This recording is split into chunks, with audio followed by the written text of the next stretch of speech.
Welcome back, everybody. Zach the Ripper reviews video game news. I am Zach the Ripper Comics. My sidekick here is Yarny.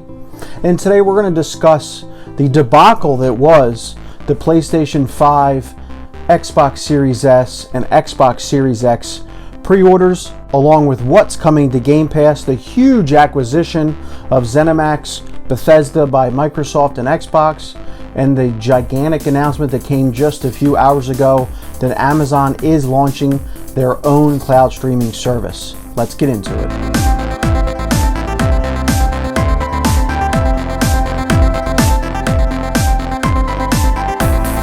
It felt like Sony and Microsoft were in a standoff over which company would release their pre-orders first, and it seemed like forever that we had been waiting. We are just under 2 months away from both of the consoles launching this holiday season in November.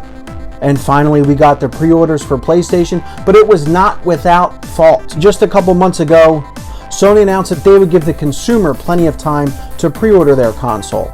And just after the price announcement, literally within minutes, pre-orders launched on Walmart, Target, Best Buy, and then GameStop and Amazon thereafter. It was a complete nightmare. Most people that wanted to get a PlayStation 5 pre-order were not able to. They sold out seemingly before they were even on sale. So this begs the question, are there bots? Are there scalpers? Well, eBay would show you that there are hundreds of PlayStation 5s on there currently for up to 10 times their retail value.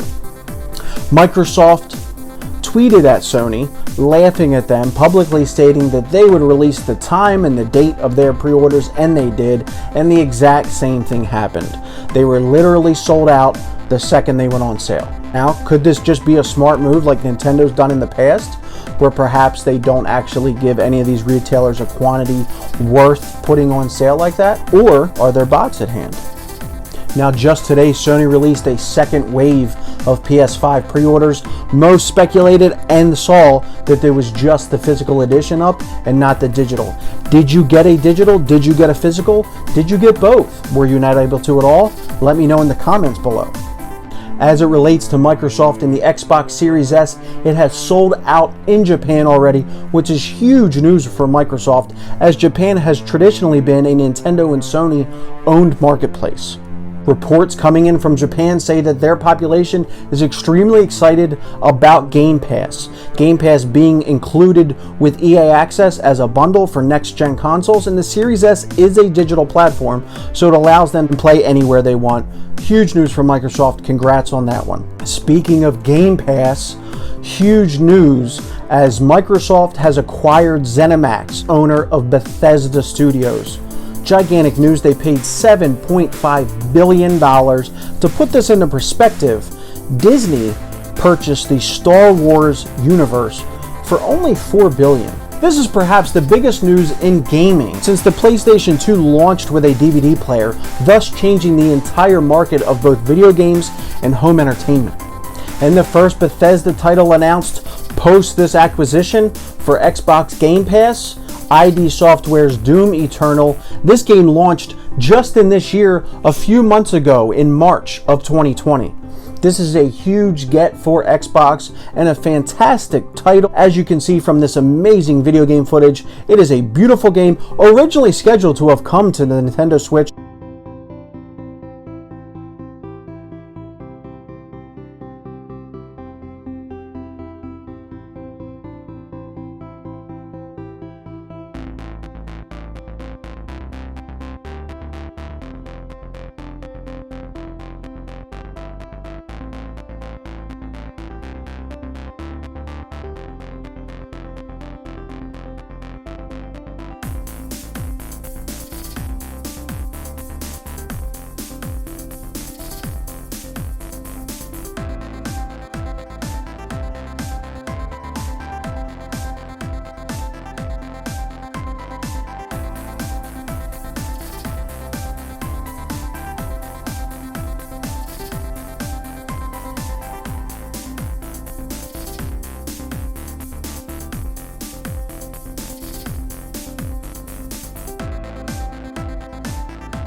No word on if that's even ever happening. There's been some speculation and scuttlebutt in the business that ID Software was not able to port it to the current iteration of the Switch, which led to the rumors of a Switch Pro or a Switch 2 in the next year or so.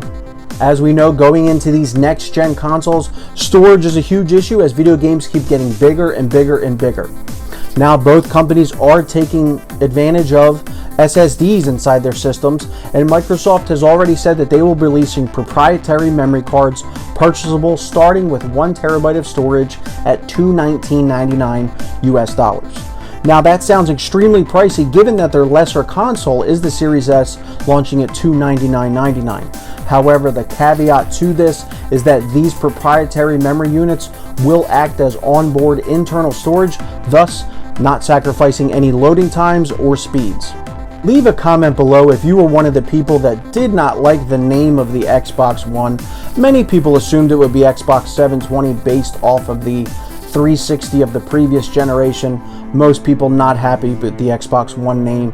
They then launched the Xbox One S and the Xbox One X, and this has seemed to have bitten them in the butt, as just a few days ago, due to the new consoles being named Xbox Series S and Xbox Series X, Amazon saw a 474% soar in Xbox One X sales. This is no doubt either parents perhaps buying the wrong consoles for their kids, thinking that they're getting a fantastic deal on next gen in time for this holiday season, or hopefully it's bots online purchasing the wrong consoles. Either way, the naming structure of the Xbox generations needs to be a little bit better, a little bit easier to understand. They don't need to go numerical because they will be behind Sony in the numerics if they choose to do that. However, this was huge news for Amazon. I'm sure they're happy seeing a 474% growth in just one product alone. Now, some of the biggest news this week is that Amazon has announced they will release a cloud gaming service called Luna, coming for PC, Mac, iOS, Fire TV, and eventually Android devices. It will cost $5.99 a month US and will have 4K resolution, 60 frames per second on select titles. Some of the titles already announced: Resident Evil 7, Yooka-Laylee, and a lot of people's favorite game from just 1 year ago, Control. Amazon's Luna service will be playable on 2 devices simultaneously, so if you'd like to play on one device in your room and your children want to play on another device in their room, they can. The Luna Plus game channel will be launched by Amazon, and Twitch gaming will be incorporated into the product itself, which is going to save a lot of people using these devices the aggravation of going back and forth between apps. Huge news from Amazon is Ubisoft will have its own channel also within the Luna Plus gaming app. However, this will come at a separate charge which has not yet been released. An Alexa-enabled controller will be released. This connects your controller directly to Alexa devices to reduce latency between the controller and the game. The controller will cost $49.99 during the early access period sign up. You can sign up now. However, that early access of Luna Game Plus has not begun yet.